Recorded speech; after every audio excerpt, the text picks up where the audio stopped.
not me, cause I'm too fly. The freestyle fanatic, ooh, my. Kind of like, He put on. Yeah, he said 20 pounds, yeah. it looks like a knee. So if you called him skinny right now, he'd probably be happy. You know, he gets mad. Like they beef a little bit. He gets mad when you call him skinny. Zach, at the end of the day, if you had to put it into words, what is this film about? That's hard. You had to put it into words. Yeah. Well, you know, I guess for me it's, you know, first of all, Watchmen is it's the work that made sort of the intellectual property or sort of thinking deep thoughts okay in a comic book. It made it okay to be an adult and read a comic book. You know, that's what Watchmen did. Or at least perceive yourself as an adult. You know, you could go like, look, I'm literate. I read Watchmen. Which I think is cool. And I think that, you know, as much as it's about, you know, what Architects of Fear is about, it's also about, I mean, in that I mean that it's about, is it about Oh, it was fun. sort of the ultimate morality of the superhero? Like, where does the sort of moral, when you're policing someone, when you're stopping, when you're judge, jury, and executioner, and you say, and you see like a clear crime, and you solve that crime, or you police the world or your neighborhood, if you take that all the way to the end, isn't that what Adrian does, you know, in the end? Doesn't he say, you know, kill millions to save billions, that's acceptable, right? This is the world's punishment for flirting with World War III, right? Like I can save them from themselves, you know. And in some ways, to me, at face value, it's sort of a moral exercise in that way. Like, to me, it's like, you know, the bombing of Hiroshima during World War II, you know, which I think is an accepted thing now. It's the thing that everyone says, oh no, that was the right thing to do because it saved millions of lives, you know.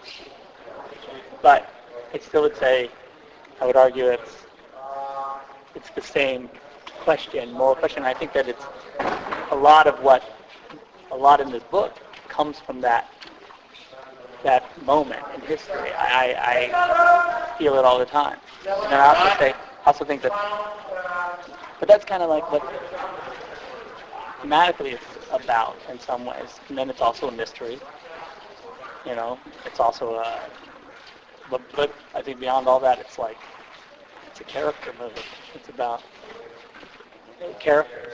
Like, you don't, to me, a lot of times, and in this movie, the story is sort of takes sort of second seat to who they are, you know, the why of them, you know, because that's the thing that makes it interesting from the standpoint of superhero sort of mythology, is what we are used to now as superhero mythology in cinema, and then what Watchmen is, takes all that apart and turns it over and says, oh no, you know, Batman can't get it up, you know. Superman doesn't care about humanity. That stuff is funner to me. The bad guy wants world peace. You know, that's the fun of Watchmen, you know, is that it takes that perspective and never flinches from it the entire way through. You know, like, there's no moment in the movie where I hope, you know, it's my hope that you feel you always feel sort of what Hollywood has presented to you from this logical standpoint as this is what you normally would do. So you can always see that, and then but it never flinches from like what these guys have said about the comments they've made about those archetypes, you know. You've given it no thought, huh? No, none at all. Yes, sir, ready. Hand quite a bit. This one, you don't have the master's blessing. How, does it make any difference to you whatsoever? Or are you just going by what? Oh no, it makes a huge difference. I mean, I think it's a reason not to do it. But you know, I think that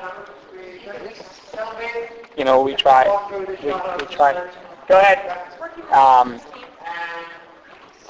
think that we try. Maybe we try harder because Al's not here and not really giving us his blessing to try and get.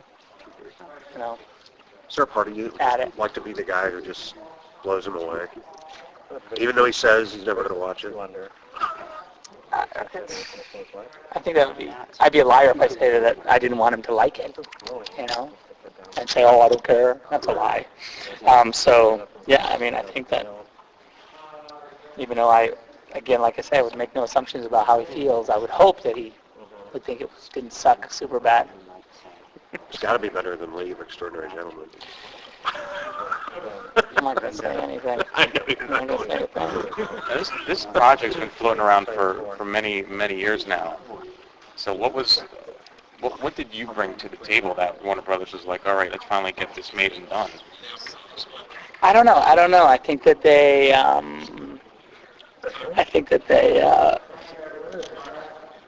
well, first of all, I think everyone was like, oh, Watchmen, that's a thing you should make into a movie. I don't think it was, I think at the studio level, it's like sort of, oh yeah, that's a big graphic novel. People love graphic novels, right? Those are great movies, or successful, they can be.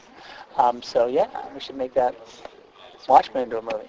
And then because of 300, I think we were able to. Well, they wanted a sequel to 300, So, and I was not into that. I didn't know how to do that. The 301? Or? No, I didn't. Well, we just. I'm like, I don't know what that is. Like, is there another book that Frank wrote that I don't know about? And apparently, they no. So I said, I don't know what to. Unless Frank draws another book and publishes it as a graphic novel, and it's compelling, then I'm like, oh, well, if that ever happened, then we talk about it. But otherwise, I don't know. You're not going to just do it to make money or whatever. And so when we started to settle on this as the next thing that we want to do, then they kind of, I think, got it in their heads like, oh, okay, this is, well, it's a graphic novel anyway. That's cool. that does something. And I think that and with the success of 300, I think that was the thing that sort of made it viable, to whether there was some magical thing that made it happen, I don't know. I don't feel like that. I think it was just perseverance over time that just wore away all the obstacles. And truth is, it's gone back. It's closer to the graphic novel now than I think it based on looking at the other scripts that existed, than it's ever been. One of the first things we slowly started to do was like make it 85 and all that stuff because it wasn't 85 when I got it. It sounds like It was the war on terror, The super fans of the thing, yet also make the world open enough to people who've never heard of Watchmen. I don't.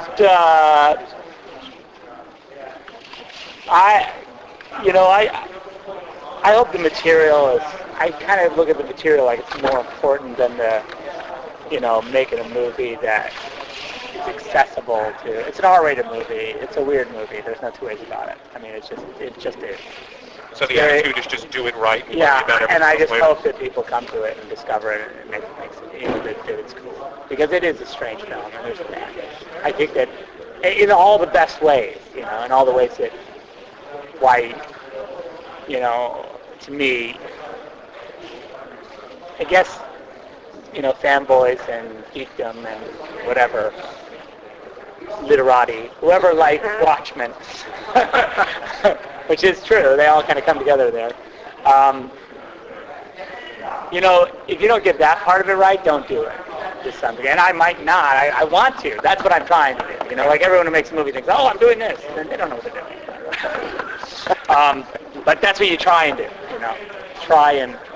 I'm trying to get that right. You gonna try to have a trailer done by Comic-Con? I would love to. What have you It'd be cool to show something. Yeah. Yeah. Exactly. Talking about Watchmen in this film, there's so many differences between the fact that they have based on a graphic novel. 300. 300 much. Oh yeah, absolutely different.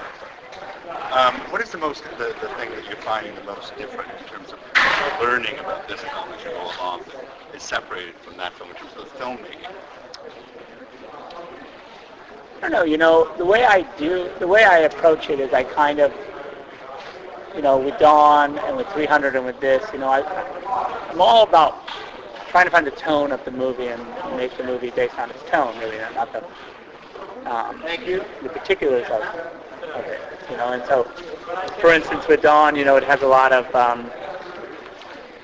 what I want to do is sort of get at this sort of cult aspect of it, and make a cult movie at a studio, which was a thing they didn't want me to do either.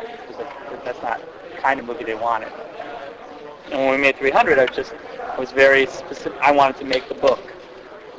I wanted to make a movie that felt and looked like Frank's book, And with this, it goes again to the tone. Watchmen has a very particular tone, It has the ability to, you can enjoy sort of the fetishistic aspects of superhero geekdom. But on the other hand, it analyzes the same exact things that it loves. Like it said, this is super cool, but on the other hand, it also goes, why do you like this? What is the why of this liking this? And I think to me, that's the big difference, is that where 300 is straightforward, sort of, in its psychology, Watchmen is constantly it's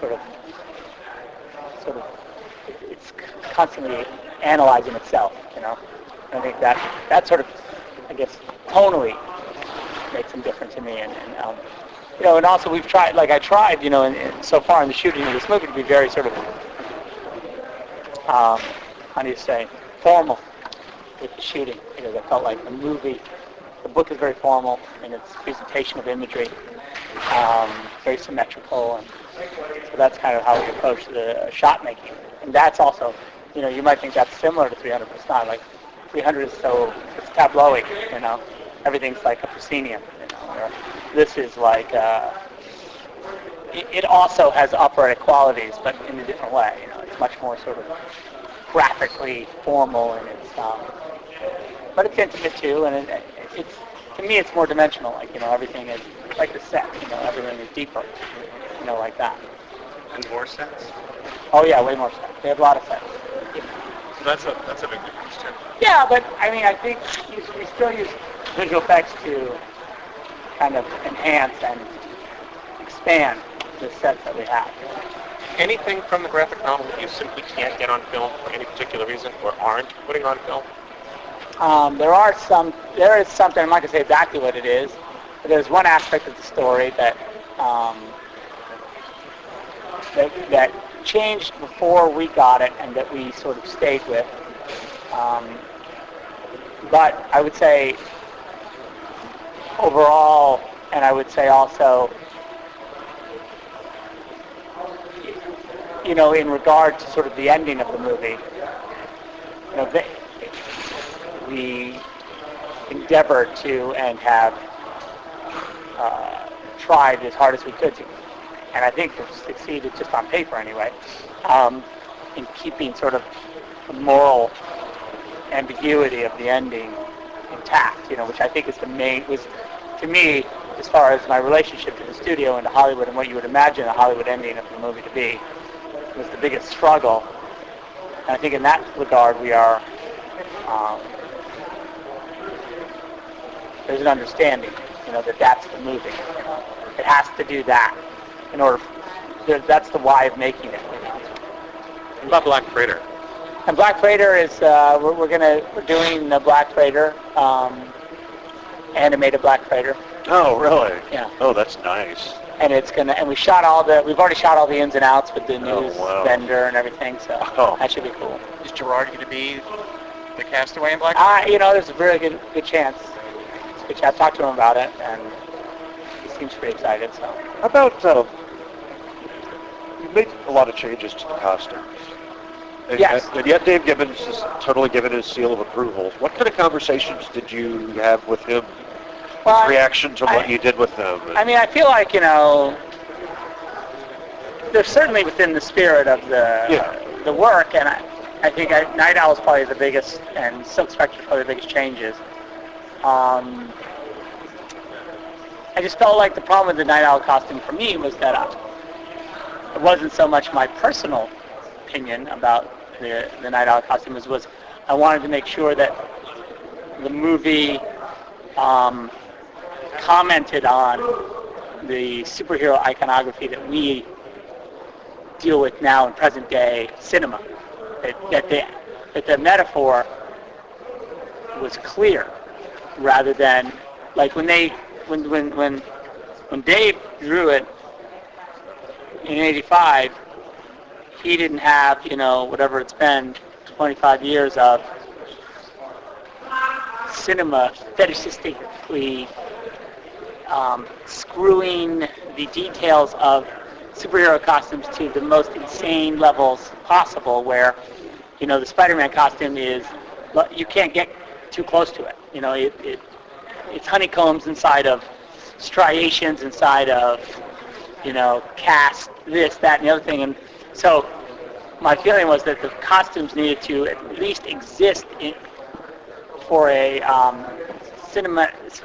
cinema audience in a way that was sophisticated enough where they didn't write the movie off immediately upon seeing it and going like, oh, they don't. That's the cheap superhero movie, or the one that doesn't get what current superheroes are. We noticed in the War Room that a lot of the Minutemen were cast, and we saw a lot of scenes like the asylum that Hoffman is going to be in. How much of that sort of backstory are you integrating into the film, and what are we going to see of it on the DVD, perhaps? We did a big like under the hood thing for the DVD, where we've kind of taken time to interview all those guys. There is they appear in the movie to some degree. In the title sequence really is where that mostly goes down. But I wanted to get sort of at the supplemental material that's in the graphic novel, and we did a fair amount of that. Like, for instance, with Manhattan's story, even though Glass writes in the graphic novel, writes the superheroes and superpowers, or whatever, superpowers and superpowers,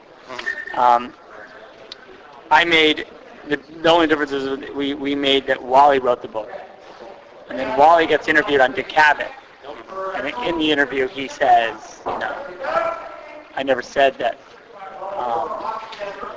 Superman was real and he's American. I said God is real and he's American. It's that kind of stuff. It's, in that material that I was able to kind of pull out of that and stick into characters' mouths so that you would have a little bit more of that material, which I find really powerful and interesting. And Real quick, on 300 you talked about how there were certain panels that you literally wanted to recreate in the movie. On this, are there a couple of panels? yeah, no, there's tons. What's that? Any one that you're most excited about realizing? Yeah. There's one in every scene.